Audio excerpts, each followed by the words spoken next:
এ কি মা, কালকের ডাল আর এক মুঠো পান্তা। মা, আমার পেটে তো এখন খুব খিদে, এ কটা ভাত খাবো নাকি?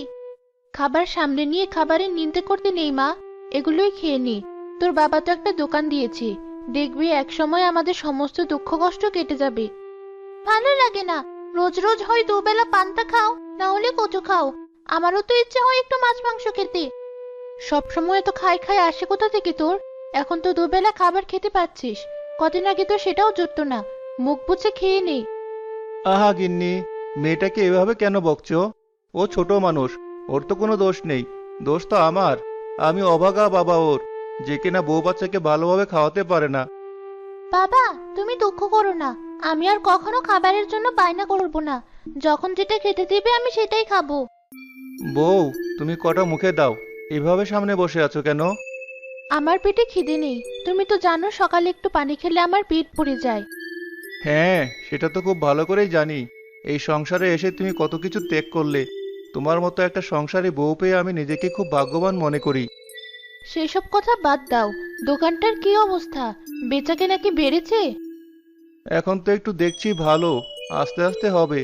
সবে নতুন দোকান দিলাম, সময় তো একটু লাগবেই। আমাদের সমস্ত পুঁজি ওই দোকানে বসানো, জানি না সৃষ্টিকর্তা কপালে কি লিখে রেখেছেন।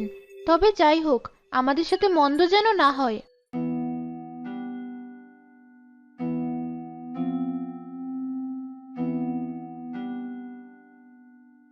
কিছু বুঝলে? বুঝলাম তো। কি বুঝলে? এটাই যে এবার এরা আমাদের থেকে ধনী হয়ে যাবে। যে করেই হোক, এদের আমাদের থেকে ধনী হতে দেওয়া চলবে না। এবার বাড়ি চলো।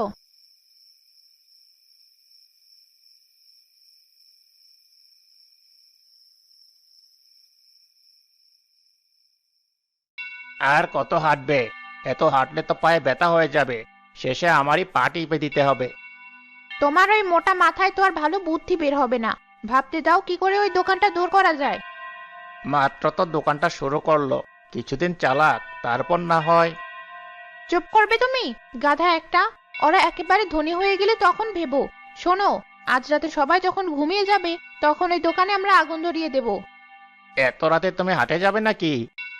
গেলে গেলাম, তাতে কি? এখন বলো আমার বুদ্ধিটা কেমন হলো? হ্যাঁ হ্যাঁ হ্যাঁ, আমার বউ বলে কথা, বুদ্ধি তো হবেই।